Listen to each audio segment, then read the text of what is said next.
Buyers have transformed the way they buy, so sellers have to transform the way they sell.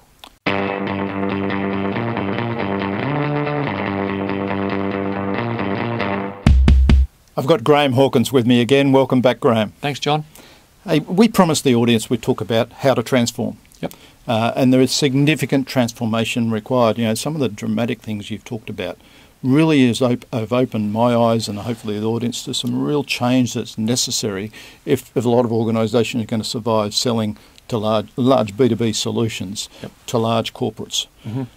So let's talk about how, the sort of things we need to think about to go through that transformation. What are some of the things that, top of mind things that we can pass on? Well, I guess the first thing you need to think of is what is the vision, where is it you need to get to and why?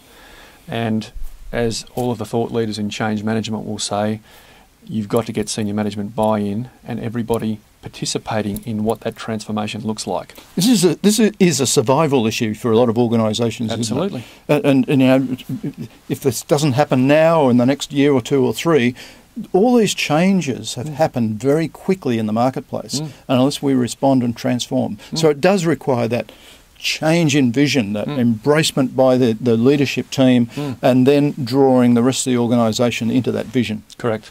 And my personal view is this is not a radical big bang approach. You can't do monumental cultural change overnight, particularly with salespeople.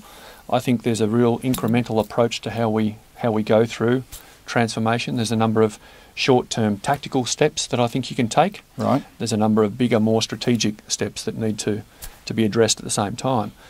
But yeah, you've got to get people on board. It must be inclusive, and you've got to get senior management buy-in to help drive that change. Because if you think about transforming business models and sales approaches, I come from the high-tech space, always sold perpetual licenses where a customer was required to pay up front and in full, allowing the vendor to be paid and walk away in many respects. So transforming some of those business models, changing those business models will have a potentially short-term impact on revenue and possibly even share price. So there's a lot of consequences. That transformation you were talking about there goes well beyond just sales, doesn't it? It does. Yeah, and sometimes transforming the way we sell does require changes back up through the enterprise. Correct. And as we've talked about, John, buyers have transformed the way they buy, so sellers have to transform the way they sell. Or go out of business. Exactly right. Okay, great point.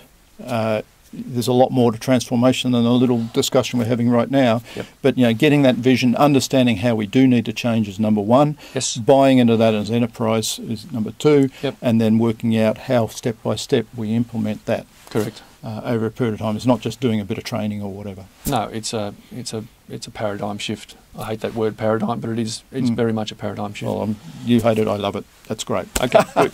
Okay, to the audience, particularly to the leaders out there, I think Graham has really put the arguments very strongly for the need for transformation in the sales world. Thank you very much for that, Graham.